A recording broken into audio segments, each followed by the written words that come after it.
Dear student, KCM study point में आपका हार्दिक अभिनंदन। और मैं लेकर के आया हूँ जीव विज्ञान के वो महत्वपूर्ण क्वेश्चन जो नियंत्रण एवं समन्वय लेसन से संबंधित हैं। और ये क्वेश्चन जो है वेरी इंपॉर्टेंट है। देखिए एक एक क्वेश्चन करके हम देखते हैं। ये क्वेश्चन जो है 10th क्लास यानी कि हाई स्कूल वालों के लिए वेरी इंपॉर्टेंट है। और देखिए सबसे पहला जो क्वेश्चन है हमारा को कोशिका विभाजन में सक्रिय हार्मोन्स है।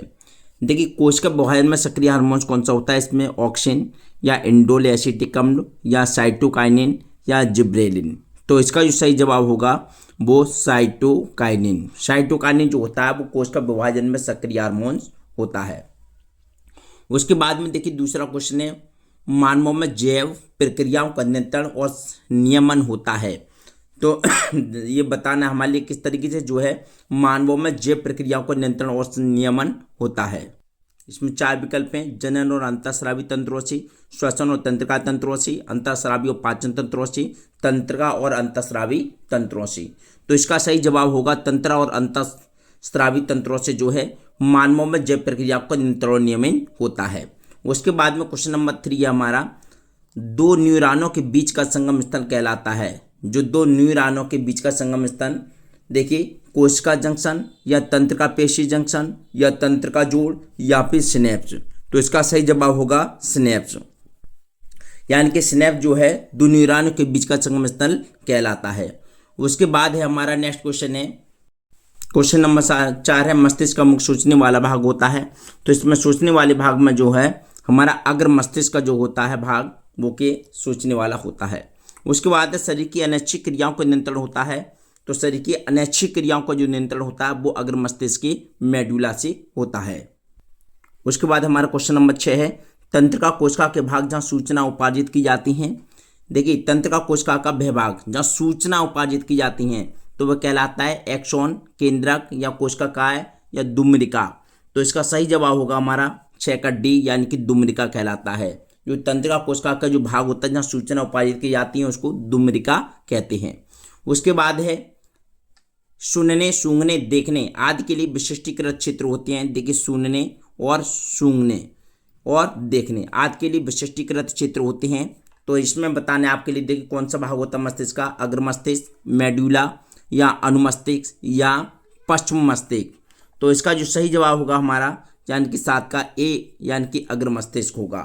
ठीक। इसके बाद है शरीर को आपातकाल के लिए तैयार करने वाला हार्मोन्स है। यानी शरीर को आपातकाल के लिए तैयार करने वाला जो हार्मोन्स होता है वो आपको बताना है। तो वो होता है हमारा एड्रीनेलिन। क्या होता है? एड्रीनेलिन जो है शरीर को आपातकाल के लिए समय के लिए ये तैयार करता है। अब देखिए बौनेपन का कारण है, क्वेश्चन नंबर 9 है हमारे बौनेपन का कारण है एड्रीनेलिन के स्राव की कमी या वृद्धि हार्मोन के स्राव की कमी या वृद्धि हार्मोन के स्राव की कमी अधिकता या इंसुलिन की अधिकता। तो 9 का सही क्वेश्चन होगा हमारा बी पॉइंट, यानी कि वृद्धि हार्मोन के स्राव की कमी होने के कारण जो है बौनेपन का कारण होता है। उसके बाद में 10वां क्वेश्चन हमारा न्यूरॉन में विद्युत आवेग कहाँ से आरंभ होकर कहाँ तक जाता है। तो देखिए इसमें 4 ऑप्शन है। 10वां जो क्वेश्चन है हमारा इसका देखिए विकल्प देखिए क्या होगा हमारा, 4 ऑप्शन है और 4 ऑप्शन में से सही ऑप्शन छांटा हम करिए। तो देखिए इसमें डेंड्राइट, कोशिकाएं और एक्सॉन और एक्सान छोर, यानी न्यूरॉन विद्युत आवेग कहाँ से होता है। सबसे पहले डेंड्राइट, और डेंड्राइट से चलता है कोशिका काय के लिए, कोशिका काय से एक्सॉन के लिए और एक्सॉन से एक्सॉन छोर के लिए। अब क्वेश्चन नंबर हमारा 11 है पुरुषों में जनन क्षमता वृद्धि करने वाला हार्मोन है। देखिए पुरुषों में जो जनन क्षमता वृद्धि करने वाले जो हार्मोन्स है, देखिए एस्ट्रोजन या टेस्टोस्टेरोन या थायरोक्सिन या एड्रेनालिन। तो इसका सही जवाब देना है हमारे लिए और इसका ऑप्शन होगा हमारा टेस्टोस्टेरोन। ठीक है, टेस्टोस्टेरोन जो है पुरुषों में जनन क्षमता वृद्धि करने वाला हार्मोन्स होता है। उसके बाद में 12वां क्वेश्चन है मस्तिष्क में कौन सी अंतःस्रावी ग्रंथियां पाई जाती हैं। तो मस्तिष्क में कौन सी अंतःस्रावी ग्रंथि है, यानी थाइमस या अधिवृक्क या पीयूष ग्रंथि या फिर थायराइड। तो इसका जो सही जवाब होगा जो है हमारे का 12 का सी ऑप्शन बिल्कुल सही होगा, यानी कि पीयूष ग्रंथि जो होती है वो मस्तिष्क में अंतःस्रावी ग्रंथि होती है। ठीक है, और इसके बाद में जो बताएंगे कि अंतःस्रावी ग्रंथियाँ कौन सी होती हैं और बाह्य स्रावित ग्रंथियाँ कौन सी होती हैं। देखिए क्वेश्चन नंबर 13 है हमारा इंसुलिन हार्मोन्स बनता है।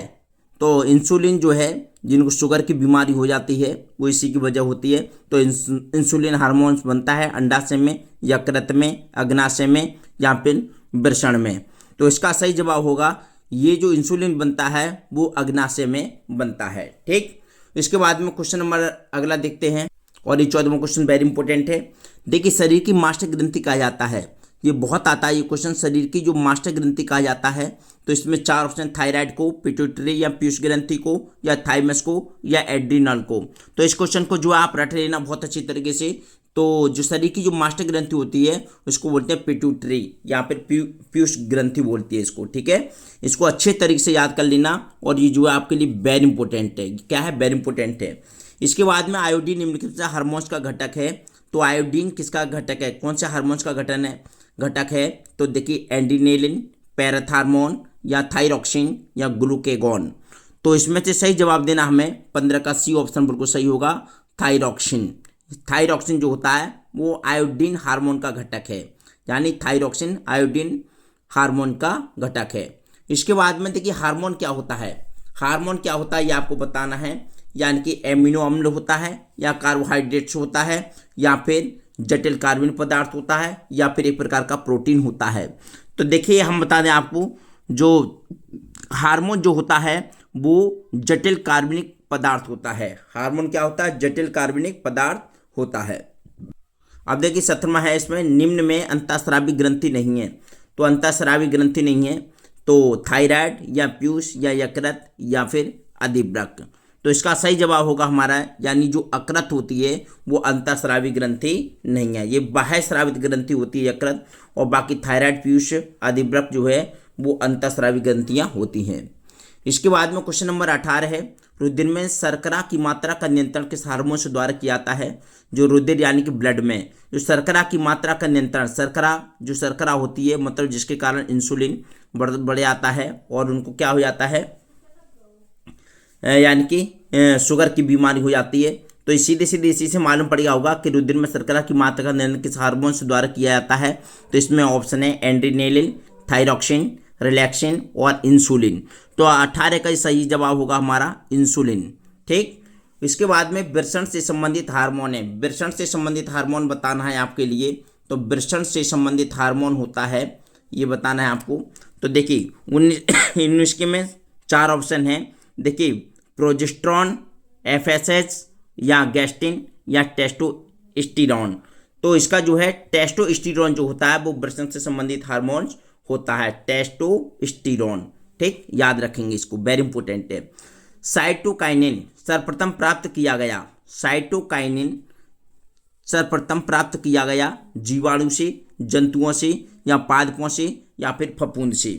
तो इसका जो सही जवाब होगा 20 का सी, यानी कि पादपों से।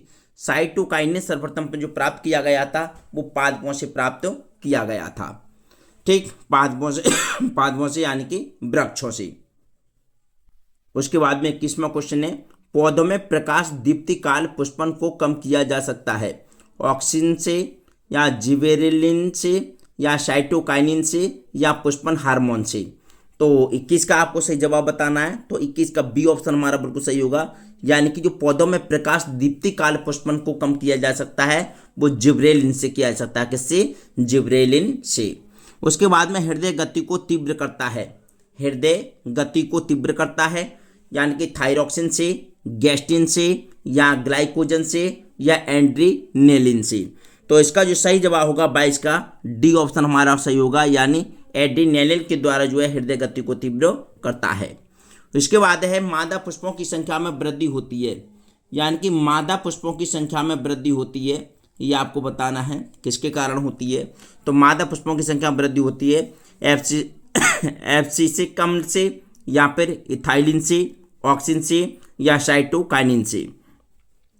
तो जो है 23 का सही ऑप्शन होगा हमारा बी, यानी कि इथाइलिन से। किससे होती है? ये मादा पुष्पों की संख्या में वृद्धि इथाइलिन से होती है।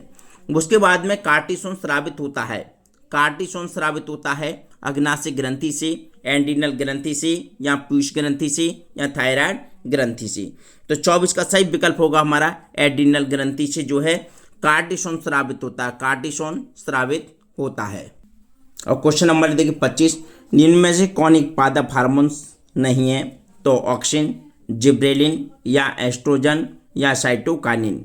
तो आपको सही जवाब देना है, यानी 25 का जो हमारा एस्ट्रोजन बिल्कुल सही हो जाएगा कि जो एस्ट्रोजन होता है वो एक पादप हार्मोन्स नहीं है। बाकी जो है ऑक्सिन और जिब्रेलिन और साइटोकाइनिन ये जो है पादप हार्मोन्स होते हैं। इसके बाद में देखिए 26वां है हमारा प्रश्न, यानी कि वृद्धि हार्मोन स्रावित होता है। जो वृद्धि हार्मोन स्रावित होता है थायराइड ग्रंथि से, पिट्यूटरी या पीयूष ग्रंथि से, या अधिवृक्क ग्रंथि से, या फिर अग्नाशय से। तो इसका सही जवाब होगा हमारा यानी कि पिट्यूटरी यानी कि पीयूष ग्रंथि से जो है वृद्धि हार्मोन स्रावित होता है। उसके बाद में निम्न में से कौन सा एक पादप हार्मोन से? तो पादप हार्मोन बताना है इसमें थायरॉक्सिन, जिब्रेलिन, एस्ट्रोजन या फिर इंसुलिन। तो 27 का सही जवाब होगा हमारा जो जिब्रेलिन होता है वो एक पादप हार्मोन्स है। जिब्रेलिन क्या होता है? एक पादप हार्मोन्स है। ठीक है, जिब्रेलिन हो गया, ऑक्सिन हो गया या साइटोकाइनिन हो गया, ये हमारे जो है पादप हार्मोन्स होते हैं। अगर आपको वीडियो पसंद आई तो प्लीज़ वीडियो को लाइक कीजिए, कमेंट कीजिए, शेयर कीजिए। Thank you so much for watching this video. नमस्कार।